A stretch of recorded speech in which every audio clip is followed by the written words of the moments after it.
Current కట్లతో Vijayawada ప్రభుత్వ ఆసుపత్రిలో రోగులు నరకం అనుభవిస్తున్నారు. రోజుకు 2 సార్లు విద్యుత్ సరఫరా నిలిచిపోవడంతో సేవలకు అంతరాయం కలగడంతో ప్రాణాలు అరచేతిలో పెట్టుకుని బ్రతుకుతున్నారు. నరకానికి ద్వారాలు తెరుచుకున్న విజయవాడ ప్రభుత్వ ఆసుపత్రిపై స్పెషల్ స్టోరీ.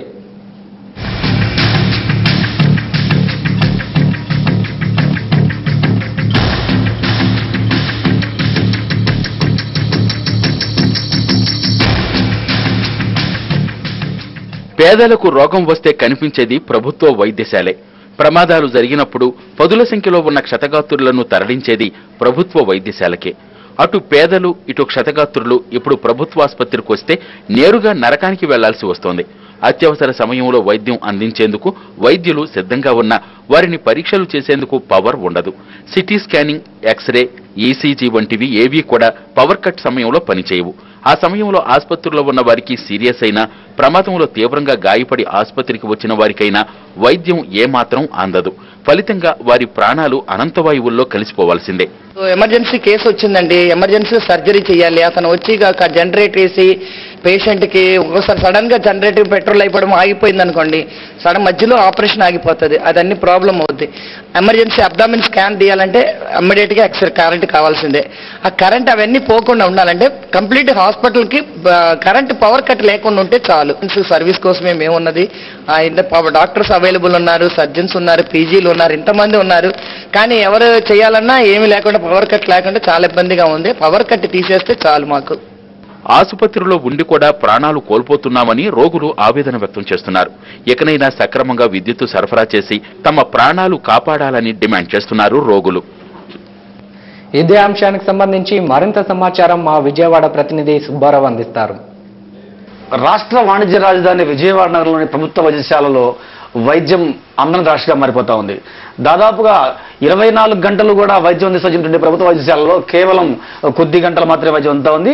అది విద్యుత్ సరఫరా ఉన్నప్పుడు మాత్రమే ఉంది. విద్యుత్ సరఫరా లేకుంటే కనుక ఆపరేషన్ దగ్గర నుంచి మొదలుకొని మిగిలినటువంటి అన్ని సదుపాయాలు కూడా పూర్తిగా బంద్ అయిపోతున్న పరిస్థితి కనిపిస్తుంది. దీనిపైన మనతో మాట్లాడేందుకు సిపిఎం నగర కార్యదర్శి బాబురావు గారు, అదేవిధంగా జూనియర్ డాక్టర్ అయినటువంటి డాక్టర్ కార్తిక్ కుమార్ గారు వారితో మాట్లాడడం. సార్ బాబురావు చెప్పండి, రాష్ట్రం మొత్తం మీద వాణిజ్య రాజధానిగా విజయవాడకు పేరుంది. దాదాపుగా ఇక్కడ కొన్ని వేల మంది రోగులు ఉంటారు, అదేవిధంగా లక్షల మంది వచ్చిపోతా ఉన్న పరిస్థితి ఉంది.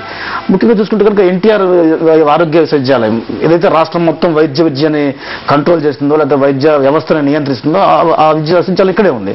కానీ దాని పక్కన ఉన్నటువంటి హాస్పిటల్లో కనీసం మౌలిక సదుపాయాలు లేవు. విద్యుత్ పోతే ఆపరేషన్ మధ్యలో ఆగిపోవాల్సిన పరిస్థితి వచ్చింది. దీనికి అసలు కారణం ఎవరు? అంటే రాష్ట్రం 2గా విభజన అయిపోయిన తర్వాత చాలా ముఖ్యమైన ప్రాధాన్యత విజయవాడకు తిరిగింది. చుట్టుపక్కల 3 జిల్లాల నుంచి రిఫరల్ హాస్పిటల్కి అయితే ఉంది. కానీ ఈ ఆసుపత్రి ఇవాళ మారుతున్న పరిస్థితుల్లో ఏ అవసరాలకి తగిన రీతిలో మాత్రం లేదు. వైద్యులు ఉండరు. ఓపీలో డాక్టర్లు అప్పుడప్పుడు సెలవు పెడితే ఓపీలో కూడా డాక్టర్లు లేనటువంటి పరిస్థితి, క్యాజువాలిటీలో డాక్టర్లు లేనటువంటి పరిస్థితి ఏర్పడుతుంది. కరెంటు ఉండదు, దానికి ప్రత్యామ్నాయంగా జనరేటర్ ఉండదు, జనరేటర్ ఉంటే డీజిల్ ఉండదు, లేకపోతే సిటీ స్కాన్ ఉంటుంది, దాంట్లో పనిచేసేదాన్ని చెడిపోతే రిపేర్ చేసేవాళ్ళు ఉండరు, ఆపరేటర్లకు జీతాలు ఇవ్వట్లేదు కాబట్టి వాళ్ళు లేకపోతే దాన్ని ఆపరేట్ చేసేటువంటి సిబ్బంది ఉండరు. మరి అన్ని రకాల సౌకర్యాలు చూస్తే చాలా ఇబ్బందికరమైన పరిస్థితి ఏర్పడింది. ఇది ముఖ్యంగా ఏంటంటే దీని గురించి పట్టించుకునే నాదుడు ప్రజాప్రతినిధులు, అధికార యంత్రాంగం. దీని ముఖ్యమైన బాధ్యత. ప్రాథమిక వైద్యం మీద కానీ ప్రభుత్వ వైద్యం మీద కానీ దృష్టి పెట్టాలన్నటువంటి ఆలోచన ధోరణే మారిపోతా ఉంది. సర్వరోగ నివారణ ఆరోగ్యశ్రీ, ఈ ఆరోగ్యశ్రీతో మొత్తం అంతా బాగు చేసేస్తామనే ఒక దృక్పథమే తప్పు. ఇది ఒక రకం చెప్పాలంటే ఆరోగ్యశ్రీ ద్వారా కొంత మెరుగుదల అవ్వచ్చు, వైద్యం అందవచ్చు. కానీ ఒక విధానమే మారిపోతా ఉంది. కార్పొరేట్ ఆసుపత్రులకి ఇన్సూరెన్స్ పథకం ద్వారా తీసుకొచ్చి ప్రభుత్వం ప్రాథమిక వైద్యం తప్పుకునేటువంటి ఒక విధానం ఎప్పుడైతే వచ్చిందో ఇది నెమ్మదిగా దీన్ని నిర్వీర్యం చేసేటువంటి ప్రయత్నం మాత్రమే జరుగుతూ ఉంది. దీనికి డబ్బు ఉండవు, ఉన్న పర్యవేక్షణ ఉండదు. దానికి తోడు ప్రభుత్వం ఏంటంటే కమిటీలను ఏర్పాటు చేసేసి మీకు అప్పచెప్పాం కమిటీలు మేము నిర్వహించుకోండి అని చెప్పి చేతులు దులుపుకునే ప్రయత్నం చేస్తా ఉన్నారు. హాస్పిటల్ డెవలప్మెంట్ కమిటీ అని జిల్లా కలెక్టర్ ఆధ్వర్యంలో మీటింగ్ అవ్వదు, సంవత్సరానికి మీటింగ్ అయితే దాని దగ్గర నిర్ణయాలు. మళ్ళీ అందులో కూడా ఎమ్మెల్యేలు ఉంటారు, నాదులు ఉండరు. డబ్బులు ఇవ్వకుండా శ్రద్ధ పెట్టకుండా ఎన్ని కమిటీలు ఇస్తే ఉపయోగం ఉంది దానివల్ల. దీంతో ఏంటంటే ఈరోజు ఒక రోడ్డు యాక్సిడెంట్ జరిగి దాదాపు 8 మంది 10 మంది గాయాలయ్యి ఆసుపత్రికి తీసుకొస్తే 28 మంది వచ్చారండి. ప్రాణాపాయంలో ఉన్న వాళ్ళు, ప్రాణాపాయంలో ఉన్న వాళ్ళని వాళ్ళ ప్రాణాలు కాపాడటమా లేదా వాళ్ళ ప్రాణాలు పోవటమా అనే పరిస్థితి వస్తుంది. వచ్చినప్పటికీ కరెంట్ ఉండదు, దాని ఏమంటే కరెంట్ కోత లేకుండా చేస్తామని చెప్పేసి. డాక్టర్ గారు మీరు చెప్పండి, దాదాపుగా ఇవాళ పరిస్థితి తీసుకుంటే కనుక దాదాపుగా 28 మంది ఆసుపత్రికి వచ్చారు. వాళ్ళు వచ్చినటువంటి సమయంలో విద్యుత్ కోతలో ఉంది. డాక్టర్లు అయితే కనుక ఎక్స్రే, ఈసీజీ, సిటీ స్కాన్ ఇవన్నీ రాయాలి, ఇవన్నీ ఎమర్జెన్సీ అని అంటున్నారు. అవి సకాలంలో అందుబాటులో లేకపోవడం వల్ల పరిస్థితి, రోగుల పరిస్థితి ఏమన్నా? ఇవన్నీ కూడా మౌలికమైనటువంటి అంశాలతో కూడుకున్నవండి. అవన్నీ కూడా అంటే ఈ రోజు ఏదో ఒక యాక్సిడెంట్ అయింది కాబట్టి ఇవన్నీ కూడా వెలుగులోకి వస్తాయి. కానీ మేము గత 2-3 సంవత్సరాల నుంచి కూడా ఇదే చెప్తున్నాం. ఇది ఒక విజయవాడ హాస్పిటల్ అనేది ఒక రకమైనటువంటి ఉన్నతమైన ఆశయాలతో నెలకొల్పబడింది. అది కూడా ఒక లైక్ అండ్ ప్రెస్టీజియస్ యూనివర్సిటీతో పాటు అటాచ్డ్గా ఉంది. ఇట్లాంటి హాస్పిటల్లో 2 రకాలుగా ఉంటుంది. మనకి మౌలికమైన అంశాలు ఏంటంటే, ఒకటి ఒక స్టేట్లో ఉన్నటువంటి కానీ ఆ కంట్రీలో ఉన్నటువంటి జీడిపిలో అట్లీస్ట్ WHO నామ్స్ ప్రకారము అట్లీస్ట్ 5% అన్నా కానీ మన యొక్క ఈ వైద్య రంగాన్ని కేటాయించాలి. అత్యంత దౌర్భాగ్యమైన స్థితి ఏంటంటే మన స్టేట్లో ముఖ్యంగా అది 0.9 కన్నా తక్కువగా ఉంది. సో ఆ రకమైనటువంటి బడ్జెట్లో వైద్య వ్యవస్థకు కానీ వైద్య విద్యా వ్యవస్థకు కానీ ఏ రకంగా కేటాయింపులు జరుగుతుందో మీరు ఆలోచించవచ్చు.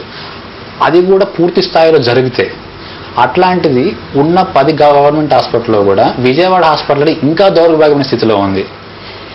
మీకు ఈ గవర్నమెంట్ జనరల్ హాస్పిటల్ ఎప్పుడైనా కానీ వాటి డెవలప్మెంట్ అనేది 2 రకాల దానిపైన ఆధారపడి ఉంటుంది.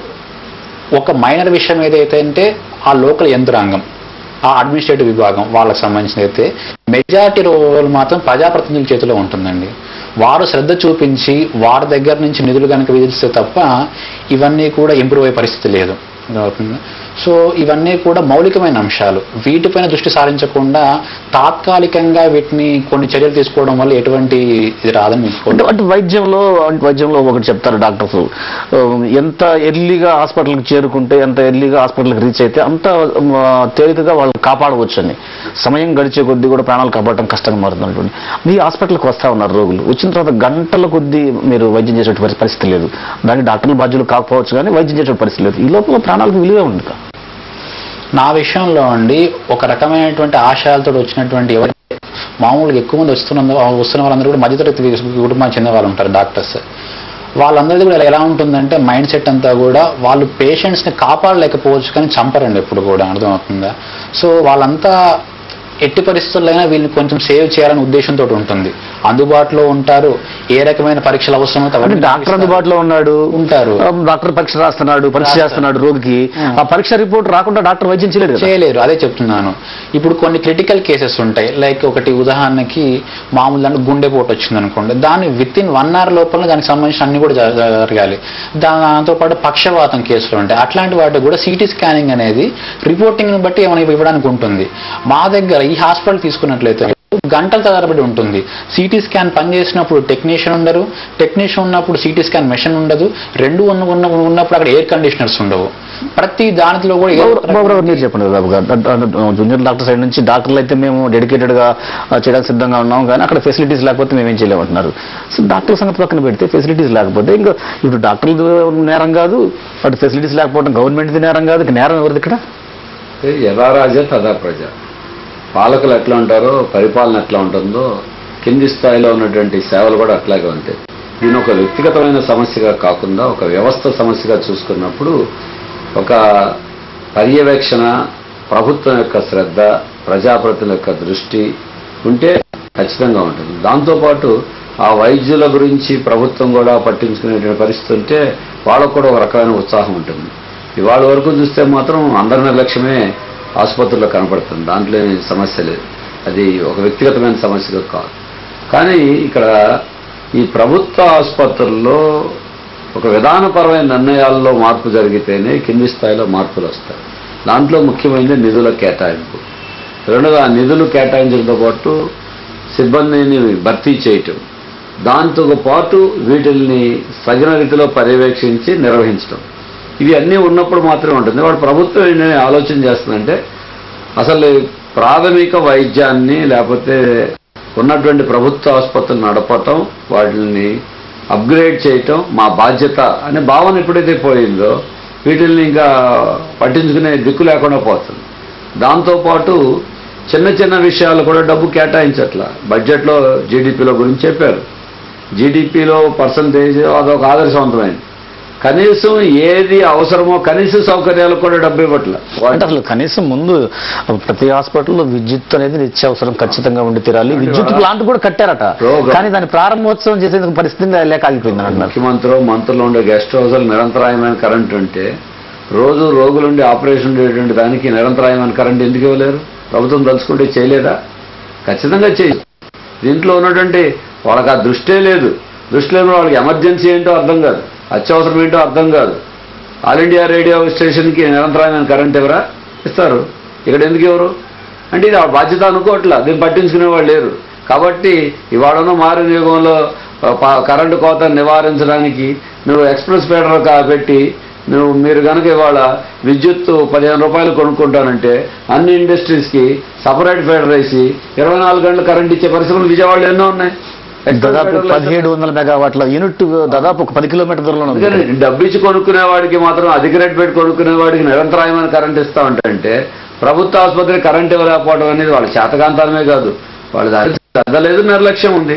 అందుకనే అక్కడ ఉన్నటువంటి ఆలోచనలో ఉన్నటువంటి లోపమే ముఖ్యమైనటువంటి కారణం. మీరు చెప్పిన దాదాపుగా ఈ విద్యుత్ కోత సమస్య వలన వైద్యపరంగా ఎంతటి నష్టాన్ని చవిచూస్తుంది చెప్పండి. చాలా రకాలుగా ఉంటుందండి. ఎస్పెషల్లీ మీరు ఇందాక అడిగినటువంటి ఎమర్జెన్సీ కేసెస్, ఒక ఎమర్జెన్సీ ఆపరేషన్ తీసుకున్నాం అనుకోండి, దానికి సంబంధించి ఉండాల్సిన అంశాలు ఏంటంటే డాక్టర్ అవైలబిలిటీ ఉండాలి, అనస్థీషియా స్పెషలిస్ట్ ఉంటారు, మత్తు వైద్యుడు ఉంటారు, అతను ఉండాలి. దాంతో పాటుగా నర్సింగ్ స్టాఫ్ వీళ్ళందరూ ఉంటారు, అవైలబిలిటీ ఉంటారు. అన్నిటికన్నా ఇంపార్టెంట్ ఆపరేషన్ థియేటర్లో ఎయిర్ కండిషనర్స్, దాంతోపాటు పవర్, నిరంతరాయంగా ఉండాల్సిన పవర్ ఉండాలి. సో ప్రతిసారి కూడా మీరు ఈ గవర్నమెంట్ హాస్పిటల్ చూసినట్లయితే 90% కేసెస్లో మిగతావన్నీ ఉంటున్నాయి. కేవలం ఈ విద్యుత్ ఏదైతే ఉంటుందో ఈ కొరత కారణంగా ఎన్నో కేసెస్ పోస్ట్ పోన్ కావడం కానీ, పోస్ట్ పోన్మెంట్ వల్ల ఈ ఎవరైతే ఉన్నారో ప్రభావం వాళ్ళు ఎంతోమంది ప్రాణాలు కోల్పోయిన వాళ్ళు కూడా ఉన్నారు. చాలా కేసెస్ ఉన్నాయి అట్లా. దాంట్లో ప్రజల నుంచి అంటే అది లేదు, చైతన్యం లేదు, అంటే వాళ్ళ దగ్గర నుంచి ఆన్సరబిలిటీ లేదు, వీళ్ళ దగ్గర నుంచి కూడా. రెండు రకాలుగా ఉంది. కాబట్టి ఇంతవరకు కూడా ఇట్లాంటివన్నీ కూడా వెలుగులోకి రాలేదని మేము భావిస్తున్నాము. ఇప్పటికైనా దీనిపైన ఎవరు తీసుకోకపోతే ఇలాంటివి కొనసాగుతాయని మేము అనుకుంటున్నామండి. సో అసలు మన రాజకీయ నాయకులు కానీ మన ప్రజాప్రతినిధులు కానీ అసలు ఇటువంటి అంశాలపైన దృష్టి సారించుతారా? వాళ్ళు ఓట్ బ్యాంక్ రాజకీయాలపై కాకుండా ఇటువంటి అంశాలు కాదు, ఏ అంశాల మీద దృష్టి లేదు. వాళ్ళు గెలిచిన తర్వాత సంపాదించుకోవడం ఎట్లాగా, ప్రభుత్వాన్ని అడ్డం పెట్టి పైరవీలు చేసుకోవడం ఎట్లాగా, ఉన్న రాజకీయ పలుకుబడిని పదవిని నిలిపెట్టగా, వాళ్ళకే టైం అంతా దానికే సరిపోతే ఇంక ఇటువంటి అంశాల మీద దృష్టి సారించే తీరికే కాదు, దృష్టి సారించే అవసరం కూడా వాళ్ళకి లేదు. మళ్ళీ ఎన్నికల్లో కోట్లు ఖర్చు పెడుతున్నారు. కోట్లు ఖర్చు పెట్టిన మరుసటి రోజు నుంచి మళ్ళీ ఆ కోట్లు సంపాదించుకోవడం ఎట్లాగనే పద్ధతిలో ఉన్నారు.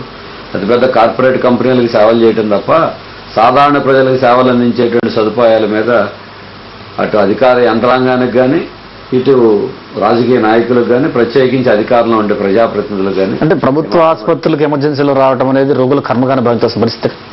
అవును, చావు కూడా సిద్ధపడినాడు గవర్నమెంట్ హాస్పిటల్కి రావాలనే పరిస్థితులు కూడా ఒక ఆలోచన బాగుంటుందండి. ఇది ఒక రకం చెప్పాలంటే ప్రమాదకరమైన పరిస్థితి. కారణం ఏంటంటే ప్రభుత్వ ఆసుపత్రులు ఈ రకంగా మార్చి రేపు జనం ఎవరు ప్రభుత్వ ఆసుపత్రికి రావటం లేదు కాబట్టి ఈ ప్రభుత్వ ఆసుపత్రి అవసరం లేదని రేపు చెప్పే పరిస్థితి కూడా వాళ్ళే తెస్తున్నారు. అయినా ఇంత పరిస్థితి ఉన్నప్పటికీ కూడా ప్రభుత్వ ఆసుపత్రులు ఇంకా కిటకిటలాడుతూ ఉన్నాయి. అంటే పేదరికం కానీ వైద్యం అందుబాటులో లేక చస్తే చచ్చాం, కనీసం గవర్నమెంట్ హాస్పిటల్లో అయినా కనీసం ఒక రోజైనా బతికి చావచ్చు అనేటువంటి పరిస్థితుల్లో ఇవాళ సాధారణమైనటువంటి పేదవాళ్ళు ఉన్నారు. అన్ని కార్పొరేట్ ఆసుపత్రులు తిరుగుతారు. ఆరోగ్యశ్రీ వచ్చింది, ఆరోగ్యశ్రీలో డబ్బులు వచ్చేటువంటి కేసులు మాత్రమే ఆరోగ్యశ్రీలో చేస్తారు. లేకపోతే ఆరోగ్యశ్రీలో వర్తించే కేసులు కూడా బెజవాడలో చుట్టూ అన్ని ఆసుపత్రులు తిరిగి ఎక్కడా బెడ్లు ఖాళీ లేవు, ఇంటెన్సివ్ కేర్ యూనిట్ ఖాళీ లేదని ఎక్కడ ఆరోగ్యశ్రీలో ప్రైవేట్ హాస్పిటల్ మొత్తం ఆడిపోవటం ఒక సమస్య అండి. ఎక్కడైతే దానికి డబ్బు వస్తుందో ఆ కేసు వరకే ప్రధానమైన పక్షవాతం వచ్చినటువంటి కేసులో డబ్బులు రావు, క్యాన్సర్ వచ్చిన దాంట్లో డబ్బులు రావు అనుకోండి. ఏ ఆసుపత్రి వాడు 10 ఆసుపత్రులు తిరిగిన తర్వాత ఎక్కడ వాళ్ళకి వైద్యం అందట్లా. దాంతో ఈ ఆసుపత్రుల చుట్టూ తిరిగి ప్రభుత్వ ఆసుపత్రిలో వచ్చేలోపు చచ్చిపోయిన వాళ్ళ సంఖ్య చాలా ఉంది. ఆరోగ్యశ్రీ బతికించడమే కాదు, ఆరోగ్యశ్రీ వల్ల చచ్చిపోతున్న వాళ్ళు కూడా చాలా మంది ఉన్నారు. దీన్ని ఒక సమగ్రమైనటువంటి దృక్పథం లేకపోతే మాత్రం ఈ వైద్యానికి సంబంధించినటువంటిది పేదవాళ్ళకి ఒక చాలా ముఖ్యమైన సమస్యగా ఉంది. ఇళ్ళు అమ్ముకుంటున్నారు, ఆస్తులు అమ్ముకుంటున్నారు, మొత్తం సర్వస్వామిని అప్పుల పాలవటంలో చివరికి రోగి కాపాడబడలేక ఆర్థికంగా కూడా కుటుంబం కూడా సర్వనాశనమైపోయే పరిస్థితి. ఇప్పుడు డబ్బులు లేక జనం చచ్చిపోతున్నారు, బతికినోడు అప్పులు చేసి అప్పులు తీర్చలేక మళ్ళీ చచ్చిపోతున్నాడు. ఈ వైద్యం వల్లే. విద్య వైద్యం ఒక ప్రధానమైనటువంటి ప్రైవేటీకరణ జరిగిన తర్వాత మొత్తం ఖర్చులన్నీ కూడా వాళ్ళ కుటుంబం ఒకరోజు కాదు శాశ్వతంగా అప్పుల ఊబిలోంచి బయటపడలేనటువంటి ఖర్చులు ఈరోజు ఉంటున్నాయి. దాంతోపాటు పరిస్థితి ఎట్లా ఉందంటే డబ్బులు లేక వైద్యాన్ని వాయిదా వేసుకునే పరిస్థితులు ఉన్నాయి. మిగతా విషయాలు వాయిదా, నువ్వు ఆపరేషన్ చేయాలి, వాళ్ళ డబ్బులు లేవు 6 నెలల తర్వాత చేయించుకుంటానంటే ఏమవుతుంది? డబ్బులు లేవు 6 నెలల తర్వాత చేయించుకుంటా అంటే వేరు, కరెంట్ లేదు 2 గంటలకు చేస్తా ఉంటాం వేరు. ఈ 2 గంటలు ప్రాణం హరిమైన పరిస్థితి. అన్ని రకాలుగా జనం అన్ని ఇబ్బందులు దీని మీద దృష్టి లేకపోవటాలు మాత్రం ఉంది. ఇప్పటికైనా సరే పేదవాళ్ళకి రేపైనా ఉండాలంటే ప్రభుత్వ ఆసుపత్రులు పటిష్టం చేయాలి. ప్రభుత్వ ఆసుపత్రిలో ఉండేటువంటి వైద్య యంత్రాంగాన్ని వాళ్ళు దృష్టి పెట్టి కనుక వాళ్ళు చేయకపోతే కనుక రాబోయే కాలంలో ఇక ప్రజారోగ్యం అనేటువంటిది పేదవాడికి అందని ద్రాక్షపడిలాగా మారిపోయే పరిస్థితి మాత్రం ఉంది. థ్యాంక్ యూ అండి. ప్రభుత్వ వైద్యశాలలో వైద్యం పైన ఇటు రాజకీయ నాయకులు అటు అధికారులకు చిత్తశుద్ధి లేకపోవడం అనేది స్పష్టంగా కనిపిస్తా ఉంది. విజయవాడ ప్రభుత్వ వైద్యశాలలో ఏ క్షణంలో విద్యుత్తు సరఫరా నిలిచిపోతుందో తెలియనటువంటి పరిస్థితి. అదే ప్రత్యామ్నాయంగా వెంటనే లేదా డీజిల్ కానీ లేదంటే వెంటనే మోటార్లు వేసుకుని లేదా వెంటనే జనరేటర్లు వేసి కానీ ఆపరేషన్లు కొనసాగించేటువంటి పరిస్థితి లేదు. దాదాపుగా ఈ రోజున చూసినటువంటి పరిస్థితి కనిపిస్తా ఉంది. దాదాపుగా 3 గంటల పాటు ఎమర్జెన్సీ కేసు వచ్చినటువంటి వారు ఎవరు కూడా ఎటువంటి వైద్యం కూడా అందించినటువంటి పరిస్థితి. దీనంతటికి కారణం పూర్తిగా ప్రభుత్వం యొక్క నిర్లక్ష్యం. ప్రభుత్వం ఆరోగ్యశ్రీ పేరుతోటి ప్రభుత్వ వైద్యానికి కేటాయించినటువంటి నిధులన్నింటినీ కూడా ప్రైవేట్ కార్పొరేట్ హాస్పిటల్కి దోపిడీ చేసి పెట్టి ప్రభుత్వ వైద్యశాలను పూర్తిగా మూసివేసినటువంటి దిశగా చేసినటువంటి పరిస్థితి కనిపిస్తోందని చెప్పేసి భావిస్తా ఉన్నారు. ఇది పరిస్థితి. Out studio.